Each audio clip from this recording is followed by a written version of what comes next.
O cineasta Spike Lee, presidente do júri de Cannes em 2021, disse nesta terça-feira que Jair Bolsonaro, Vladimir Putin e Donald Trump são gangsters e que temos que levantar a voz contra eles.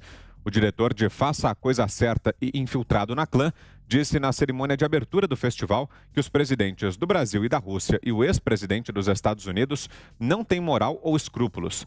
A frase foi a seguinte, aspas, o mundo está sendo governado por gangsters. O agente laranja, referência a Trump, o cara do Brasil, referência a Bolsonaro, e Putin são gangsters e vão fazer o que quiserem. Não tem moral ou escrúpulos. Esse é o mundo em que vivemos e precisamos levantar a voz contra gangsters como esses.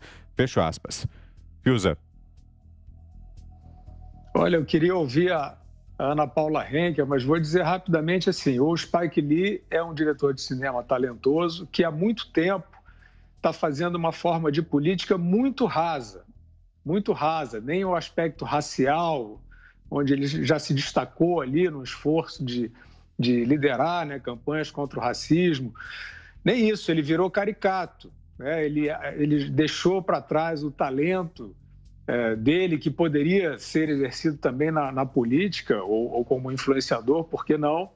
E ele faz essa política rastaquera, né? Então, o que a gente tem nos Estados Unidos da América é a luta, né, da indústria dos clichês, que é a que o Spike Lee, infelizmente, está integrando, que é você criar uma imagem sobre um governante, você fingir que ele tem terríveis características que você cria como se você estivesse criando um roteiro, um mau roteiro, nesse caso, de cinema, e você fecha os olhos para o que eu estava falando no comentário anterior, para as políticas públicas, para a vida real, para o que é a gestão pública.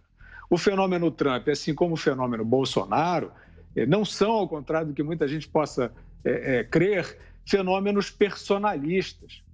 Esses personagens, eles vieram quebrar justamente uma esterilização da democracia por grupos de poder que se impõem na base da propaganda e não são altruístas, não são igualitários, são formadores de grupos privilegiados.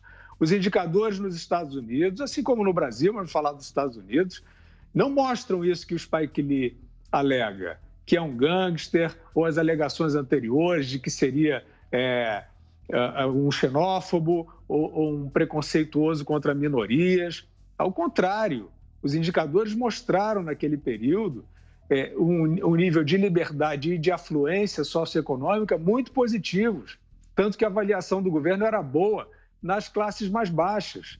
O Spike Lee está trazendo um roteiro fantasioso, lunático e que não tem nada a ver com a realidade. E isso, infelizmente, é uma ação em causa própria, né? São personagens que querem viver de uma propaganda, de um suposto heroísmo contra aquele vilão que eles criaram, e eles não estão conectados com a realidade.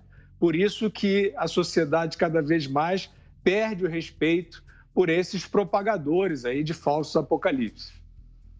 Ana.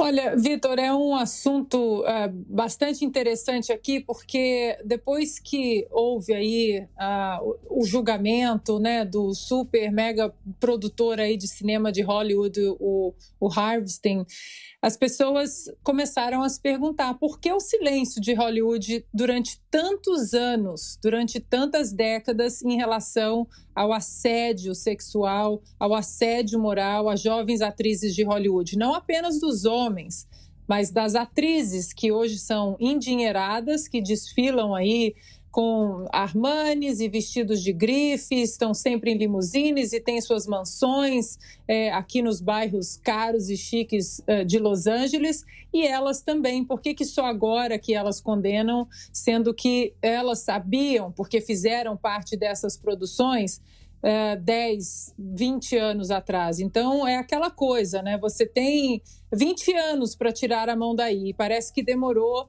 exatamente esse tempo para que elas ficassem endinheiradas, elas e os homens ali trabalhando ao redor desses produtores aí hipócritas. Depois, aí sim, já estão consagradas, já têm seus prêmios, já têm o seu dinheiro, sua fortuna, sua glória, sua fama. aí resolveram denunciar esses produtores. Então, a hipocrisia de Hollywood é inacreditável, porque no sofá de Hollywood, o sofá de Hollywood só critica aquilo que dá ibope. Por que Spike Lee não critica, como o Fiuza tocou muito bem aí? Tenta criticar as políticas da administração Donald Trump. A gente pode muito bem, e eu falo isso, Vitor, com segurança, porque lá atrás, em 2016, durante as primárias republicanas, eu nem tinha tanto apreço assim por Donald Trump. Assim que ele venceu as primárias e foi para a eleição geral contra Hillary Clinton, todo mundo torceu o nariz. Para você ter uma ideia, eu nem saí de casa para votar na eleição de 2016, porque eu não me senti representada. Aqui o voto não é obrigatório.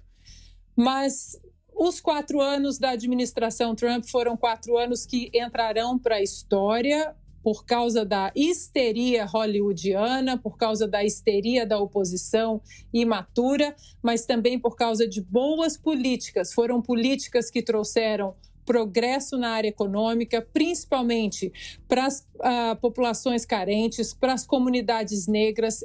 Foi o presidente em 2020 mais votado, o presidente republicano mais votado nas comunidades negras e latinas desde 1969. E as políticas, você não tem como brigar com políticas, Vitor. Você pode brigar com personagem, com o jeito que fala, com os tweets malvados, com os tweets mal criados, mas com políticas não tem como você brigar. Em relação à administração no combate ao terrorismo, foi um dos presidentes aí que mais lutou contra o terrorismo, não apenas doméstico, contra grupos, né, como a Antifa, por exemplo, mas o mundo parecia um lugar um pouco mais seguro quando ele estava ali, com os tweets mal criados, mas com a mão firme também. Então, Vitor, eu quero ver, falar mal das políticas, porque a realidade não mostra isso que os hollywoodianos, aí, os astros e produtores de Hollywood mostram. E é uma bolha também, viu, Vitor? As pessoas sabem muito bem separar aqui nos Estados Unidos a bolha que Hollywood se tornou. Eles falam para eles mesmos, eles falam aí em volta de espelhos, e não reverberam. O americano pragmático, que antes de ser democrata ou republicano, aquele pragmático hoje ele vê, por exemplo, que uma administração Biden traz uma das inflações mais altas aí dos últimos anos, né? A gasolina faltando, os preços subindo, vários ataques de hackers já em 6 meses aqui nos Estados Unidos, a empresas de petróleo, a instituições governamentais. Ou seja, atacar o personagem é muito fácil, mas discutir política que realmente muda a vida das pessoas, essa turma de Hollywood não está aí para isso, não. Cristina. Eu estou aqui ouvindo a Ana e pensando que é muito parecida com a situação do ambiente artístico brasileiro, né? Que também vive numa bolha, numa redoma. Agora, o Spike Lee conhece o que do Brasil para chamar o nosso presidente de gangster? O Spike Lee teve aqui no Brasil 25 anos atrás, né? Em fevereiro fez 25 anos que ele veio como diretor daquele clipe do Michael Jackson. Por acaso eu morava aí no Rio, Fiuza, naquela época não passava frio no inverno curitibano, tinha fugido daqui. E eu lembro muito bem da polêmica que ele precisou negociar com traficantes, quem é mais velho vai lembrar disso. O Spike Lee negociou com traficantes do Morro Dona Marta para conseguir gravar um clipe com o cantor Michael Jackson ali no meio do morro. Precisou negociar. E agora, recentemente, quando a imprensa relembrou dos 25 anos do clipe, ele deu declarações e falou o seguinte, ó, abre aspas, a produção tinha que negociar com a pessoa certa para conseguir fazer a filmagem. Não sei se ele era traficante ou não, não sei seu nome, sua profissão, mas era a pessoa certa que tinha que dar ok. Não sei também quanto foi pago, desconversou. Então, na verdade, ele sabe lidar com gangsters. E aí ele sabe também usar narrativas, né? Como a própria Ana disse, aí vive numa bolha e sabe usar narrativas para falar dos outros o que ele vive. Eu acho que é até curioso que ele esteja falando isso a partir da França, né? Está no Festival de Cannes, está lá no território do Macron, que é outro que adora inventar narrativa contra o Brasil. Podiam sair de mão dada e fazer uma comemoração, o que vocês acham?